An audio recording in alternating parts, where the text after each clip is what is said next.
Oh, I don't want to do an introduction. They're difficult. Alright. Whilst we're all awaiting the return of Russell T. Jesus, these coming months might be a good time to speak a bit more about his successor that we all hate. No, not that one. The Witch is Familiar is a lot like a few stories in Steven Moffat's run. It's an episode that seemed to do well with general audiences and critics, but has a bit of a contentious reputation in the fanbase. But, if I may be so bold... Excuse me for a moment there. Ugh, what is it? Do you see what the thumbnail says? Oh, great. What have I called it now? Oh, shit! And do you know what else is a Dalek story? Destiny. No! Genesis! Genesis of the Daleks! The best Doctor Who story of all time. Still? So now you see what you've done. You now have to objectively prove... Well, actually, I was just going to give my opinion. Objectively prove The Witch is Familiar is a better story than Genesis, and you cannot do that. Giant clams. Okay, I recognise that the title of Best Davros Story has some tough competition, but this possibly provides a conclusion to the Khalid scientist's decades-long conflict with the Doctor. It boils down the Doctor and Davros dynamic to its purest form, whilst also bringing new things to both him and the Daleks. So, this Christmas, I'm making it my mission to explain why this story belongs on your nice list. Fuck, I'm actually going with that, aren't I?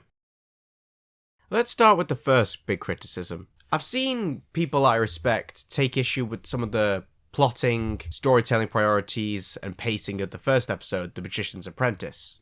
The Magician's Apprentice Part 1 is just pure prologue. There's no sense of momentum or pace to it. Lots of people have described this episode positively for some reason, as basically a lot of getting our characters to the right place for the actual story to start in Part 2. Like the stuff with Missy's introduction with the planes and like her big head in the unit headquarters, that doesn't need to be there, you're just wasting the runtime. Is it impossible to just start a story in the right place? The audience have visited around 6 planets, numerous time periods, met a massive network of supporting characters, encountered a world-altering event like the plane stopping, have had the arc of Series 9 introduced with the confession dial, but the story hasn't actually gone anywhere yet, and nothing emotionally or intellectually engaging has occurred.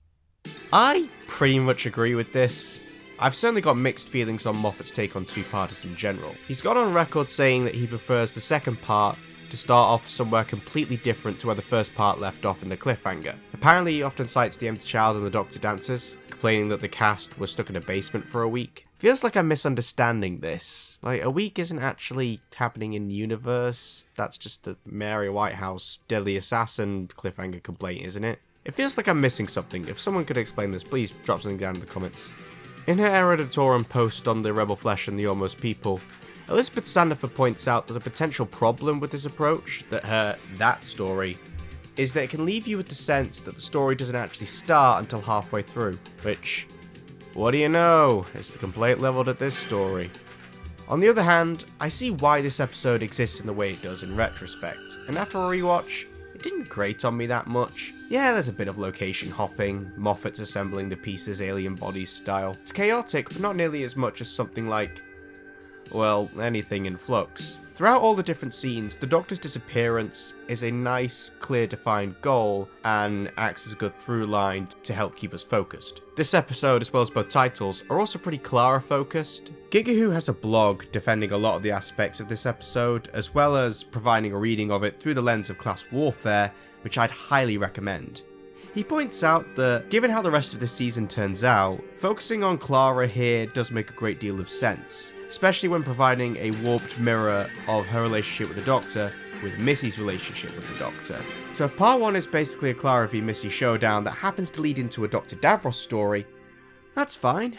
A lot of the series is an experiment with two-parters, trying different takes on it. It wouldn't even be that unorthodox for the first part to be its own story that happens to lead into another. That's basically how most finales work, or how Frontier in Space goes to Planet of the Daleks. The big problem, in my opinion at least, is this.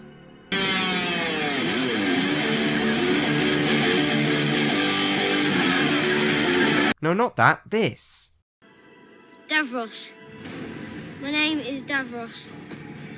This cold open has been described as the best part of the episode by some, and honestly, it's the worst thing about it.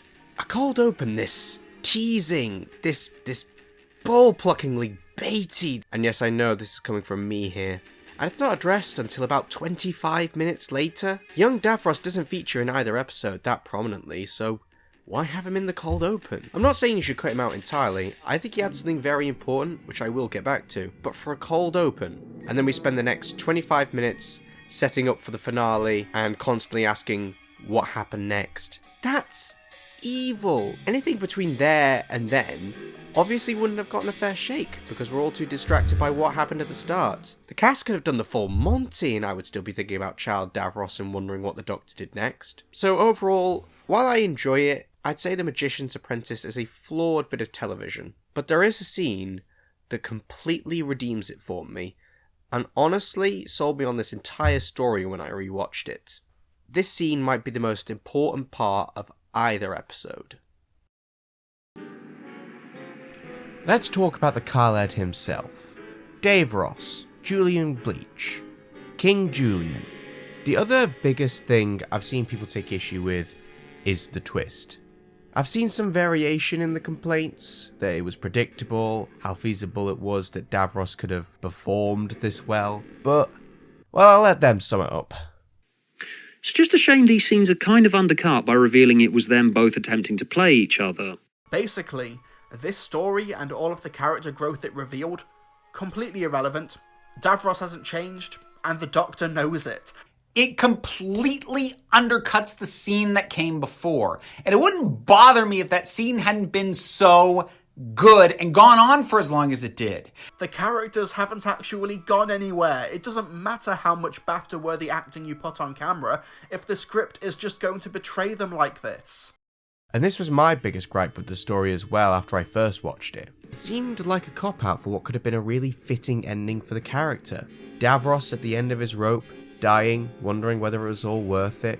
It's too good material to waste. This feeling was compounded when I listened to some of the Big Finish Davros stories that did a similar thing. In Davros, he genuinely believed he could have changed, but because this Khaled mindset is too ingrained in him, he keeps arriving at the same solutions: war, death.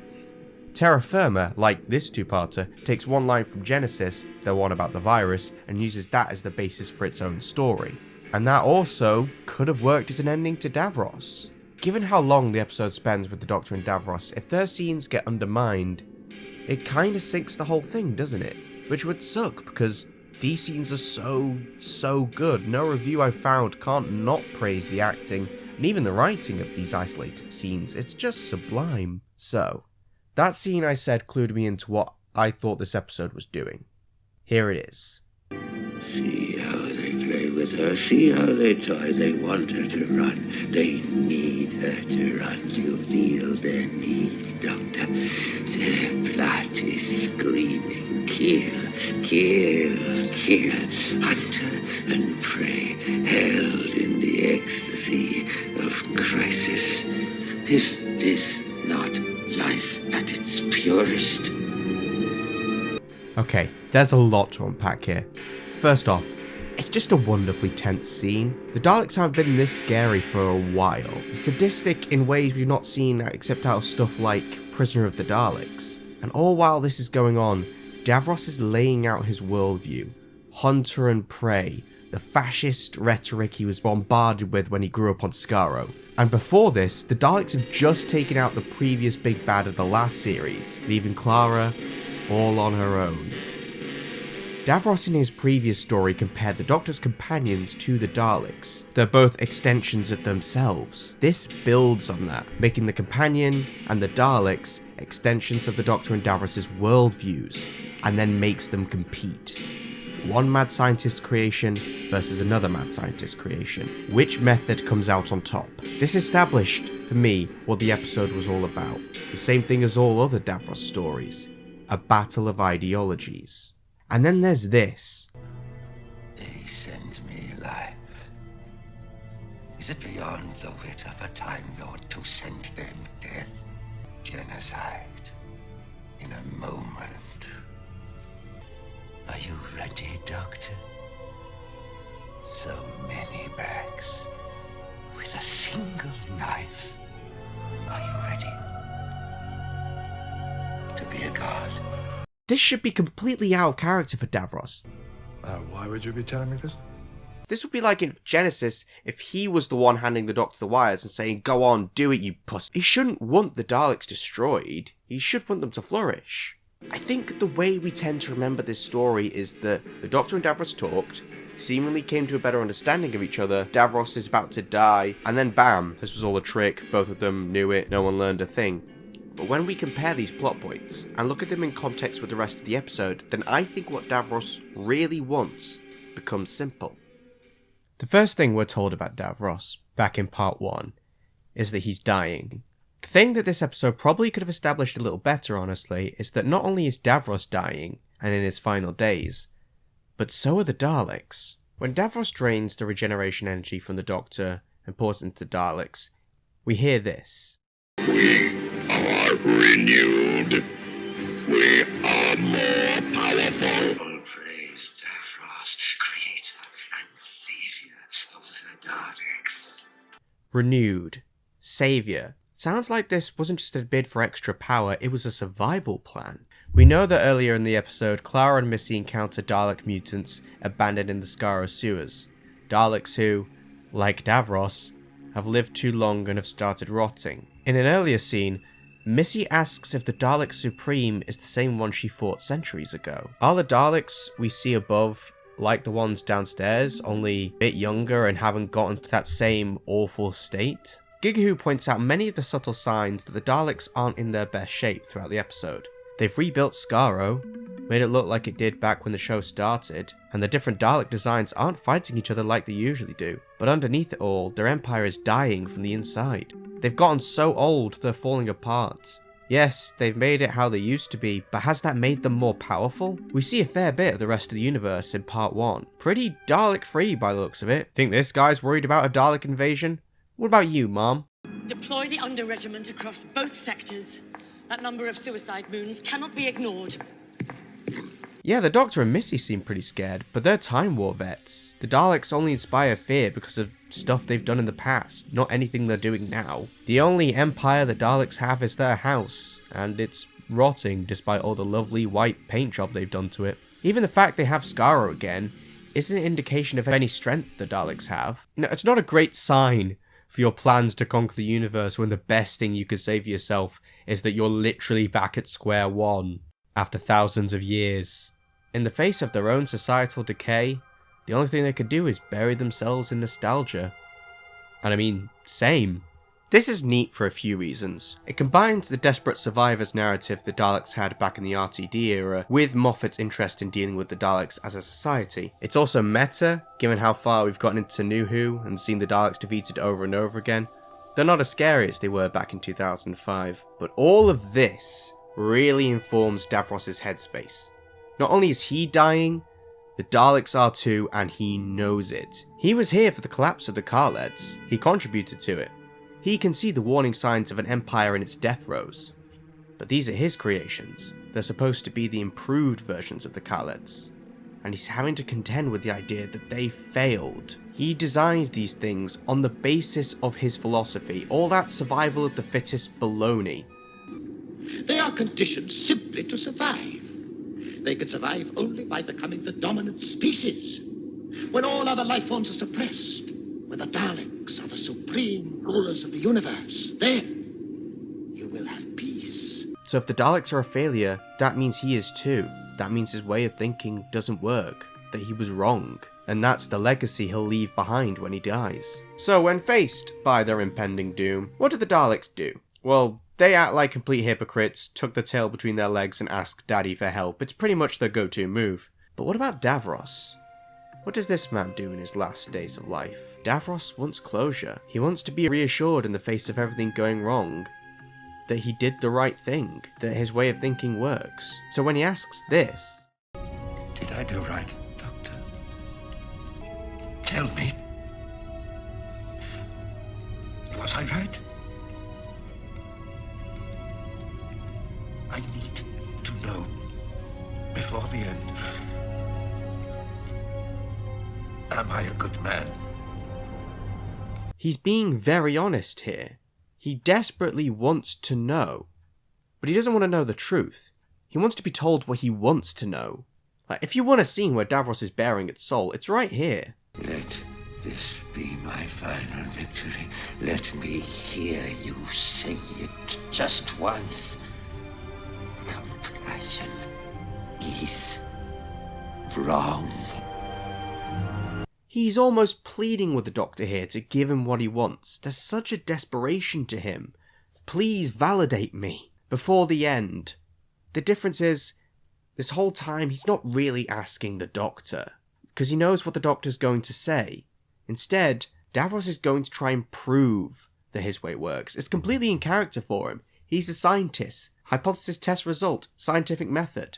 But the motive that he is presenting throughout all of these scenes tracks, even after the twist. And that makes this such a good Davros story, because it takes full advantage of the premise of Davros dying. You can get away with behaviour that should be completely out of character for him, like the scene where he tries to tempt the Doctor to kill all the Daleks. There was no way Davros in Genesis would have done that. It's not the machines. It's the minds of the creatures inside them. Minds that you created. They are totally evil. Evil? No! No, I will not accept that. The Daleks there are his babies. Late game Davros, after seeing the Daleks fail, yeah, it doesn't matter to him anymore. Not as much as proving he's right, not as much as dying with the knowledge that his way works.